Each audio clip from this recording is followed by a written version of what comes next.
तोलूं का मतलब है मेहरबानी करके। बायार, बायार का मतलब है अदायगी। अडा, अडा का मतलब है। रासा, रासा का मतलब है जायका, जो चीज़ चखने से महसूस हो। लब्बे, लब्बे का मतलब है ज़्यादा। डागिंग, डागिंग का मतलब है गोश्त।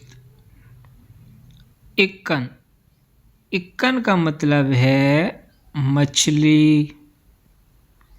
सुसु, सुसु का मतलब है दूध। नासी, नासी कहते हैं पके हुए चावलों को।